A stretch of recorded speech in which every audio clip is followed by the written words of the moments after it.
Hi, எல்லாருக்கும் வணக்கம். So இந்த வைரஸ்னால ஏகப்பட்ட பாதிப்பு நமக்கு நடந்திருக்கு. ஸோ இன்னொரு பக்கமும் ஒரு ஆப்போசிட்டான ஒரு பாதிப்பு நடந்திருக்கு. ஸோ ஃபர்ஸ்ட் அந்த பாதிப்பை பற்றி சொல்லிடுறேன். அதுக்கப்புறம் நமக்கு என்ன பாதிப்பு நடந்திருக்கு, இப்போ என்ன நடந்துட்டு இருக்கு அப்படின்றத ஃபுல்லாக சொல்கிறேன். ஸோ மனுஷங்க நமக்கு ஏகப்பட்ட பாதிப்பு வந்துருச்சு. ஆனால் இதே அப்படியே ஆப்போசிட்டாக கொஞ்சம் பிரித்து பார்த்தோம் அப்படின்னா, இயற்கைக்கும் மிருகத்துக்கும் என்னென்னலாம் நடந்திருக்கு அப்படின்றத கண்டிப்பாக பார்த்து தான் ஆகணும். ஸோ ஃபர்ஸ்ட் திங் என்ன அப்படின்னா, இட்டாலி, ஃப்ரான்ஸ் இந்த மாதிரி நாட்டிலலாம் ஆறு கொஞ்சம் அதிகம், ரிவர்ஸ் கொஞ்சம் அதிகம். ஸோ இங்கே எப்பயுமே கப்பல் போயிட்டு வந்துட்டு இருக்கும். ஸோ தண்ணி கொஞ்சம் மாசானதாகவே தான் இருக்கும். ஸோ இந்த ஒரு டைம்ல யாரையுமே வெளியே வர வேண்டாம், இல்லை எந்த ஒரு இதுவுமே செய்ய வேண்டாம்னு சொன்னதுனால அங்கே இருக்கிற தண்ணியெல்லாம் கொஞ்சம் கிளியர் ஆயிடுச்சு அப்படின்னு ஏகப்பட்ட யூடியூப் வீடியோஸ் இன்னும் சொல்லிக்கிட்டே தான் இருக்காங்க.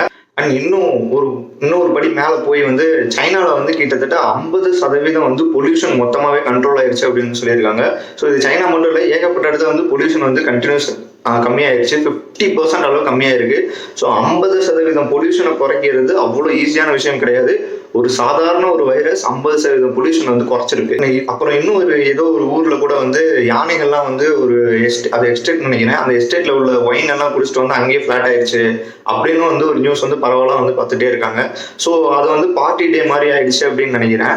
இதெல்லாம் தாண்டி இன்னும் ஒரு விஷயம் என்னன்னா, எப்பயுமே இந்த 144 ஊரடங்கு உத்தரவு இல்லை கடையடைப்பு இதெல்லாம் எதுக்கு நடத்துவாங்க அப்படின்னா, எனக்கு தெரிஞ்சு ஒரு 3 காரணம் இருக்கும். ஒன்று ஏதாவது ஜாதி பிரச்சனை, இல்லை ஏதாவது ஒரு மத பிரச்சனை, இல்லைன்னா ஏதோ கட்சிகளுக்குள்ள ஏதோ ஒரு பிரச்சனை.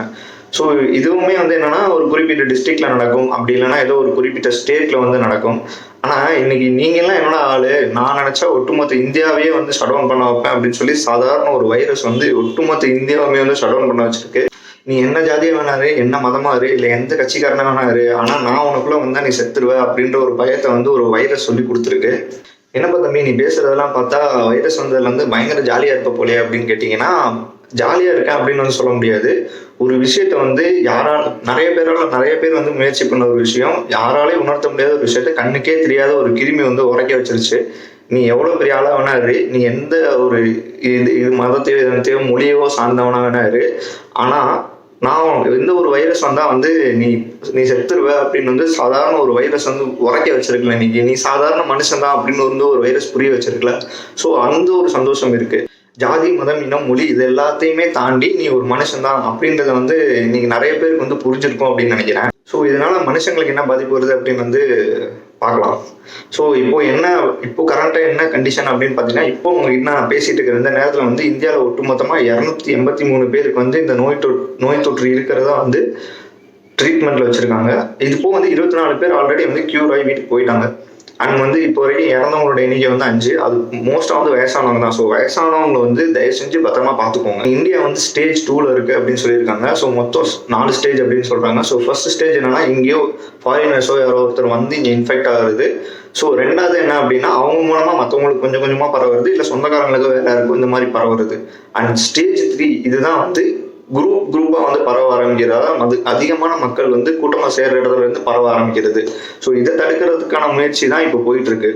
ஸோ இட்டாலியில அந்த அரசாங்கம் முயற்சி பண்ணப்போ யாருமே பெருசா கண்டுக்காதனாலதான் ஒட்டுமொத்தமா எல்லாருக்குமே வைரஸ் அதிகமா பரவ ஆரம்பிச்சிச்சு.